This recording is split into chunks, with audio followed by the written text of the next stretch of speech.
Good morning. It's the Daily Quiz, episode 47, Occupational Health Exposure Assessment. I'm your host, John Newquist, and this is November 22nd, 2025, and it's used in all 7 of the safety tests: ASP, CSP, CHST, OHST, STS, STSC, and SMP. Wow. Which index is used by most industrial hygienists to assess and control employee thermal stress? A, the wet bulb globe temperature index, B, the parent temperature index, C, the temperature humidity index, and D, the windshield index. And you're going to be the wet bulb globe temperature. It measures the direct heat, the humidity, and it's going to give you a heat index a lot of times. And that's going to be used. We do use the wind chilled, but most commonly is going to be the higher temperatures. Kind of a tricky question, right? So this one is what I call 2 good answers, and these other ones are used. It's just that going to be an issue.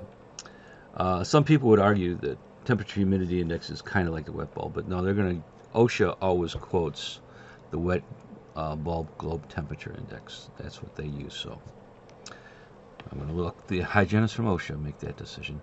A metal finishing shop uses nickel containing polishing compounds.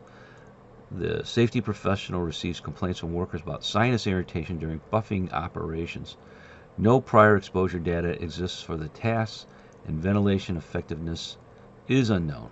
What's the most appropriate first step in the exposure assessment? A, conduct full shift dosimetry on workers in the department. B, rely on STS information to estimate exposures without sampling.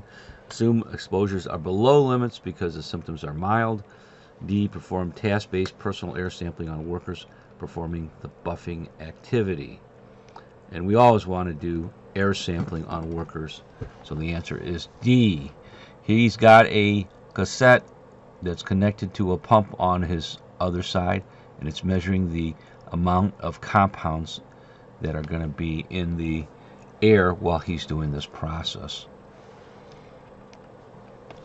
Which of the following is an essential practice in ergonomics for maintaining a neutral seated posture during work? A, sitting on a seat pan that extends past the knees for additional thigh support. B, keeping the knees at approximately same heights as the hip with feet flat or slightly forward. C, sitting upright without lumbar support to encourage natural back alignment. And D, holding the elbows close to the torso with the forearms bent between 45 and 90 degrees. And the answer is keeping the knees at approximately the same height as the hips and feet flat or slightly forward. If they can't touch the floor because of the way this chair is designed, then put some footrests so they don't have the end of the chair pressing onto the blood at the bottom of the thigh. So that's a good example, and I'll see you tomorrow.